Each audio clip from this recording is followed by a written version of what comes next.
Sizga ochiq jannatning ham eshigi, qo'lingizda baxtli hayot beshigi, alla aytib mehr ila boqasiz, murg'ay qalbga oq sut bo'lib oqasiz. Dardga malham bo'lgan mehri giyoli, muqaddassiz o'zbek qizi ayoli. Ayol deganda ko'z o'ngimizda avvalo ulug' va tabarruk ona siymosi gavdalanadi. Oilalar ko'rki va farishtasi bo'lgan muqaddas ayol, munis opa-singillar, mo'tabar onalarni har qancha ta'rif etsak, ardoqlasak arziydi. Zero ayolni e'zozlash xalqimiz uchun oliy qadriyat bo'lgan yuksak fazilatdir.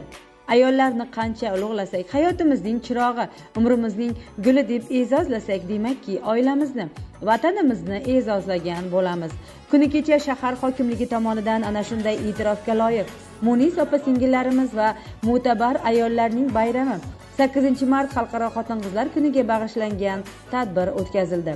Tadbirni ochib bergan shahar hokimi Gavhar Alimova xotin-qizlarni bayram bilan qutladi va o'zining samimiy va ezgu tilaklarini izhor etdi.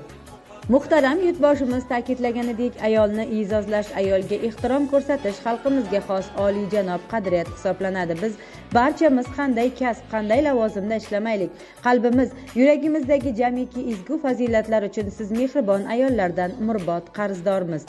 Ayniqsa siz azizlarning sog'lom zurriyot, barkamol avlodni tarbiyalab voyaga yetkazishdagi o'rningiz va xizmatingizni hech narsa bilan qiyoslab, baholab bo'lmaydi. Sizlarning mehr-muhabbatingiz, vafo va sadoqatingiz, fidoyiligingiz sababli hayotimiz charog'on.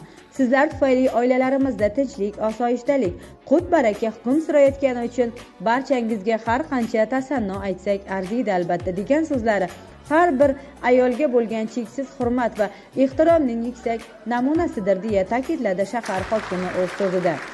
Bugun shahrimizda amalga oshirilayotgan ulkan bunyodkorlik ishlari, oilalar tinchligi va mustahkamligini ta'minlash, jamiyat rivojida kattaqo'rg'onlik xotin-qizlarning ham munosib hissalari bor.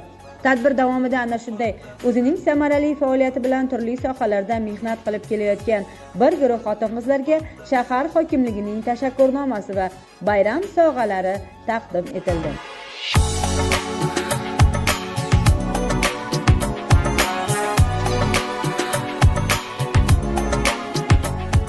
Latofatli ayollarimizning bayram tadbiri shahar madaniyat bo'limi san'atkorlarining ajoyib kuy va qo'shiqlari bilan davom etdi.